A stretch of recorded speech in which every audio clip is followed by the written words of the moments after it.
नमस्कार, आपल्या सर्वांचं पुनश्च हार्दिक स्वागत। आजच्या या व्हिडिओमध्ये युडाइस प्रणालीमध्ये 2025-26 अंतर्गत विद्यार्थ्यांचं प्रमोशन कशा प्रकारे करायचं याबाबतची माहिती घेणार आहोत।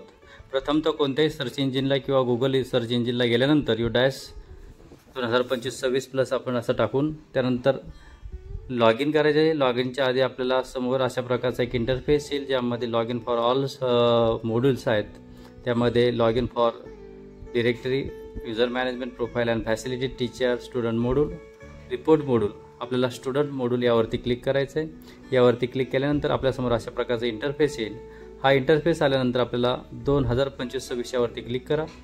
त्यानंतर डॅशबोर्डवरती आपल्या स्क्रीनवर दिसत असल्याप्रमाणे आपल्याला सर्वांना प्रोग्रेशन ॲक्टिव्हिटीमध्ये जायचं आहे। प्रोग्रेशन ॲक्टिव्हिटीमध्ये क्लिक केल्यानंतर त्यानंतर आपल्या समोर एक प्रकारचा इंटरफेस ओपन होणार आहे। प्रोग्रेशन ॲक्टिव्हिटीमध्ये क्लिक केल्यानंतर यामध्ये प्रोग्रेशन मॅन्युअल असणार आहे, view summary, progression summary section wise आणि फायनल प्रोग्रेशन। या अंतर्गत आपण प्रोग्रेशन मॉड्यूल सुद्धा डायरेक्टली डाउनलोड करू शकता। त्यानंतर प्रथमतः आपल्याला जाणून घ्यायचे की कशा प्रकारे आपल्या विद्यालयातील विद्यार्थी किंवा आपल्या वर्गातील विद्यार्थी हे अप्रूव्ह झाले किंवा पेंडिंग आहे ते आपल्याला समोर दिसत आहेत। जेव्हा विद्यार्थ्यांचं अपडेशन पूर्ण होईल आणि खास करून प्रमोटेड पूर्ण होतील तेव्हाच ते विद्यार्थी पुढे जातील। इथे पेंडिंग दिसतं याचा अर्थ विद्यार्थ्याचं प्रमोशन झालेलं नाही। त्यामध्ये आपल्याला विद्यार्थ्यांची माहिती भरायची आहे, ती म्हणजे विद्यार्थ्यांचं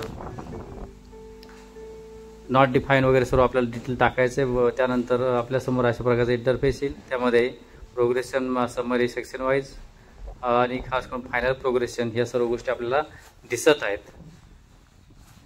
पुढे गेल्यानंतर आपण progression user manual directly download पण करू शकतो। त्यामध्ये सर्व डिटेल दिलेले आपल्या स्क्रीनवर दिसत असल्याप्रमाणे डायरेक्टली डाउनलोड करा आणि ते आपल्याला संपूर्ण माहिती कशा प्रकारे प्रोग्रेशन मॉड्यूल कंप्लीट करायचं आहे।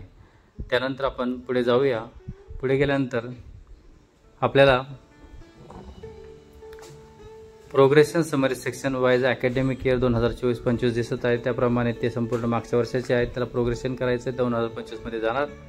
पुढे शेवटी फायनलाइज बटनवरती क्लिक केल्यानंतर आपण I hereby declare submit करू शकता। परंतु जोपर्यंत आपलं संपूर्ण काम अपडेशन प्रमोशन होत नाही तोपर्यंत आपण सबमिट करायचे नाही।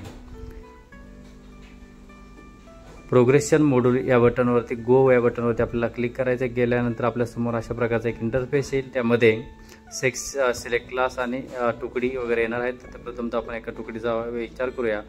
एक तुकडी आपण घेतली आहे, 6वीची तुकडी घेतली, त्यानंतर त्याची तुकडी घेतली, त्यानंतर सिलेक्ट केल्यानंतर गो या बटनवरती क्लिक केल्यानंतर आपल्यासमोर अशा प्रकारचा इंटरफेस येईल। त्यामध्ये आपल्याला विद्यार्थ्याचं प्रोग्रेशन स्टेटस काय आहे ते टाकायचं आहे। त्यामध्ये सिलेक्ट करायचे विद्यार्थी प्रमोटेड विथ एक्झामिनेशन किंवा अशा प्रकारचा हा इंटरफेस। यामध्ये संपूर्ण आपल्याला माहिती भरायची आहे।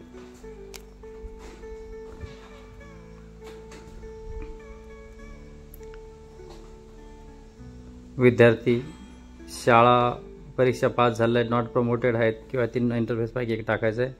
प्रमोटेड विथ एक्झामिनेशन टाकायचं आहे, त्यानंतर जे पर्सेंटेज टाका, त्यानंतर हजर दिवस टाकायचे आपल्याला। आपण फक्त इथे आपण एक पायलट बेसवर किंवा खास विचार केला तर डुप्लिकेट आपण हे करतोय सध्या। त्या अंतर्गत आपले मार्क टाकायचे आणि त्यानंतर स्टडिंग इन सेम स्कूल आपल्याच शाळेमध्ये शिकत असेल किंवा आपल्याकडे पुढचा वर्ग असेल तर आपण स्टडिंग इन सेम स्कूल टाका। आपल्या शाळेत फक्त एक 1ली ते 7वीचा वर्ग आहे आणि परंतु आपल्याकडे 1ली ते 6वीचेच वर्ग आहे।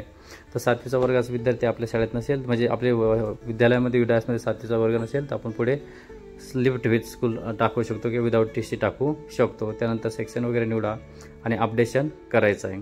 अशा प्रकारे सर्व एक काम केल्यानंतर आपल्या विद्यार्थ्याचं अपडेशन होणार आहे। आपल्या स्क्रीनवर दिसत अशाप्रमाणे चेक बॉक्समध्ये दिसत आहे, तिथं अपडेट या बटनवरती आपण क्लिक करू शकतो आणि क्लिक केल्यानंतर विद्यार्थी अपडेट होणार आहे। आणि शेवटी आपल्याला फायनलाइज या बटनवरती क्लिक करायचं। संपूर्ण विद्यार्थ्यांचं प्रमोशन झाल्यानंतर शेवटी आपल्याला फायनलाइज या बटनवरती क्लिक करायचं आहे।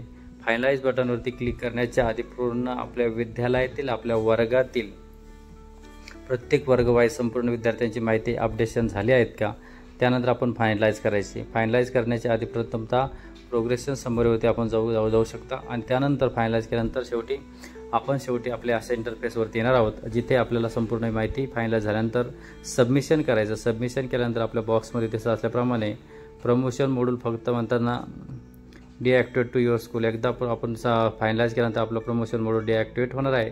त्यानंतर इम्पोर्ट मॉड्यूल आपल्या स्कूलला चालू होईल. त्यानंतर पुढे additional permitted to any student, आपल्याला कोणती पण ॲडिशनल परमिट भेटणार नाही.